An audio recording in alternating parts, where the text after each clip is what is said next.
tanggapan dari rekan-rekan? Mungkin ada kanan kiri? Ya Pak Tandra lah nih advokat harus ngomong nih. Ya.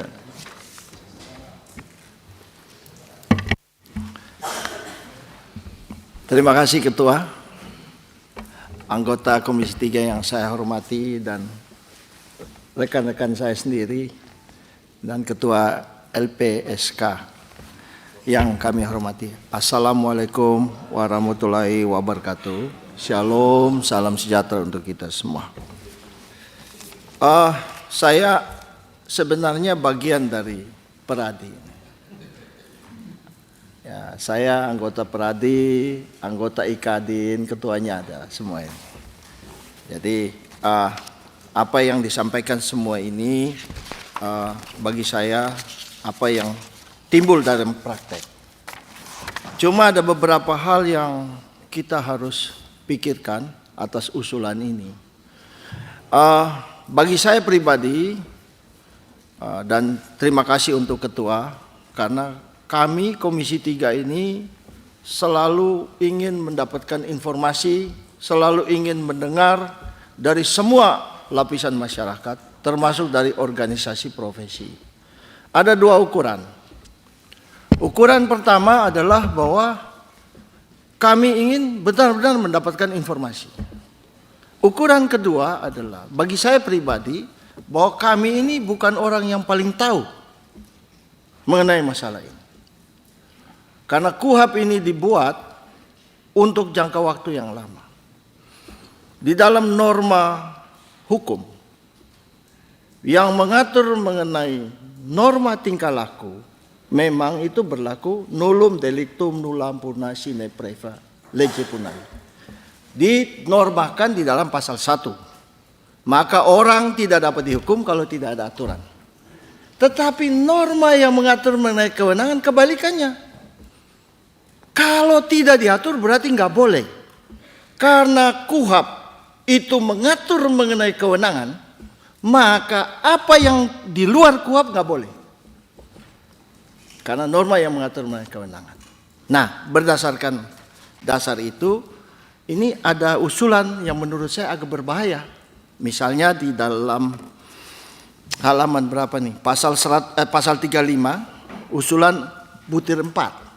BAP yang dibuat dalam tekanan batal demi hukum. Nah ini persoalan. Kita tahu nitig, vernitig bar, nitig van recht, ya batal, dapat dibatalkan, batal demi hukum. Ukuran pertama, tekanan itu bagaimana? Saya orang Maluku, saya bicara agak keras. Apa itu saya menekan? Penyidik orang dari Batak ini ngomongnya keras begitu, apa menekan? Yang ukuran kedua batal demi hukum. Ini kan persoalan. Di dalam pengertian saya batal demi hukum itu artinya oleh hukum dianggap tidak pernah ada. Nah ini persoalan. Jadi saya terus terang tidak menerima persoalan. Yang kedua, saya juga seorang advokat, bagian dari teman-teman semua. Tapi di dalam persoalan seperti ini kita harus hati-hati.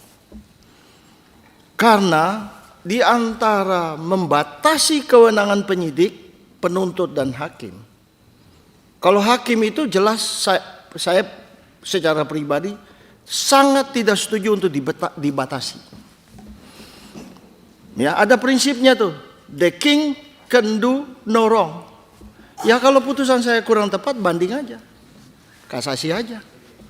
Tapi kalau hakim dibatasi, persoalan. Itu. Ya kan? Apalagi kalau kita bicara mengenai teori pembuktian. Negatif Bewis teori. Ya. Ini kan persoalan. Nah, itu jadi bagi saya ini persoalan yang harus kita pikirkan baik-baik. Jangan sampai kemudian kita terlalu mengutamakan kebebasan sehingga akhirnya ya penyidik itu nggak bisa bekerja. Ya, Profesor Ungaro di dalam bukunya Critical Legal Studies sudah bilang Amerika tuh kewalahan banget, sangat kewalahan. Ya toh, apalagi kemudian muncul seperti namanya Miranda Rules, ya, Ya, polisi datang nangkap, sebelum nangkap baca hak-haknya. Habis baca dia udah lari. Ya kan? Nah, ini persoalan yang mestinya rekan-rekan sebagai praktisi itu, kita ini penegak hukum. Advokat itu bukan untuk membela orang salah kan, tapi untuk menegakkan hukum. Artinya bahwa kita jangan sampai di dalam persoalan ini terlalu menekankan tentang kebebasan sehingga menyebabkan penyidik itu tidak dapat bekerja. Ya kan? Nah itu. Lalu yang berikutnya mengenai penyadapan, saya setuju. Karena penyadapan ini bisa masuk sampai ke ruang pribadi kita. Masuk ke kamar tidur kita, yang mulia Sekjen Kando saya. Beliau ini orang sakti, baru habis sakit sudah muncul di sini. Luar biasa sakti.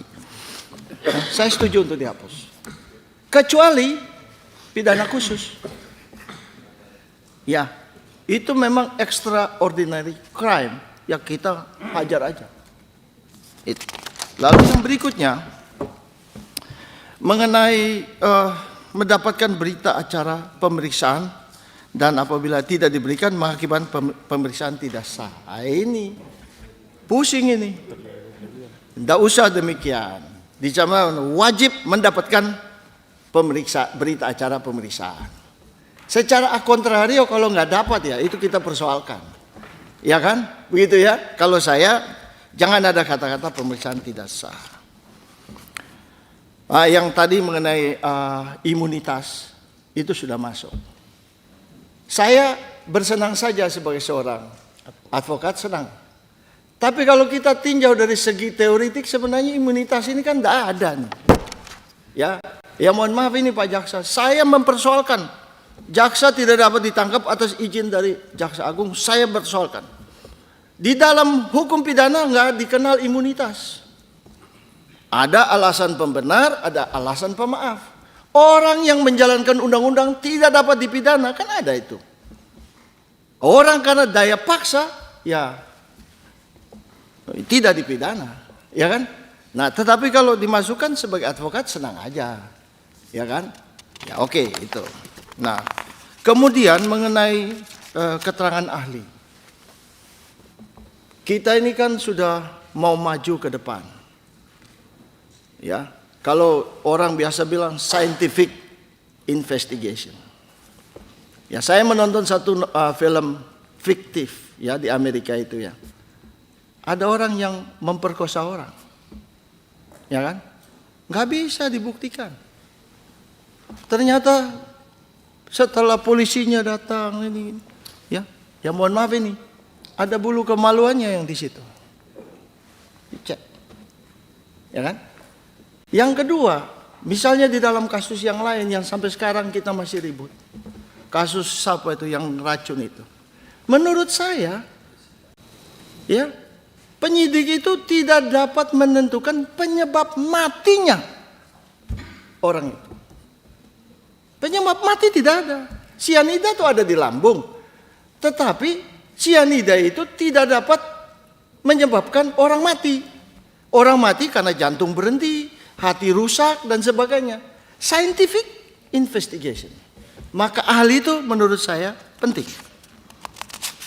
Lalu yang berikut ini mengenai novum. Kalau novum itu kan secara teoritik itu kan ya itu peristiwa di masa lalu yang sampai sekarang ini pada waktu pemeriksaan bukti itu belum ada.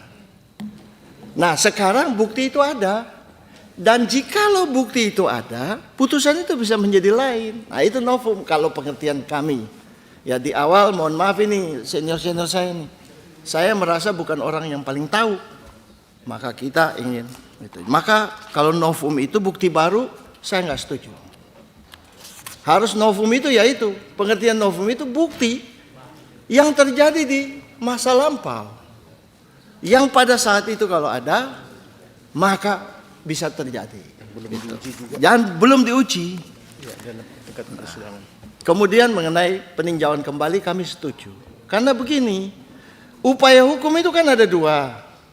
Upaya hukum pertama, ya itu sampai kasasi. Itu upaya hukum biasa. Sedangkan upaya hukum PK itu luar biasa. Upaya hukum pertama itu, prinsip yang kita pakai adalah kepastian hukum. Ya kan? Kepastian hukum. Sampai kasasi tidak ada lagi upaya. Sedangkan upaya hukum kedua, itu upaya luar biasa. Maka sepakat ini bahwa yang berhak melakukan upaya hukum itu hanya terpidana saja dan ahli waris. Ya, tujuannya beda, demi keadilan, bukan kepastian hukum. Lalu kemudian sekarang timbul, kalau negara kemudian mendapatkan bukti baru gimana? Nah ini, negara dengan segala alat kelengkapannya udah diberikan kewenangan yang sangat besar. Merampas nyawa orang pun boleh. Kalau kemudian negara tidak dapat membuktikan itu, selesai, pasti. Orang jangan dihukum untuk kedua kali. Ya, kalau Utrecht mengatakan krah van gewisde sah. Ya, kalau kita bilang inkrah van gewisde. Nah, Utrecht bilang begitu. Nah, ini mengenai itu. Kira-kira demikian pendapat saya. Ketua, terima kasih. Sudah selesai. Oke. Semua sudah selesai. Jadi rekan-rekan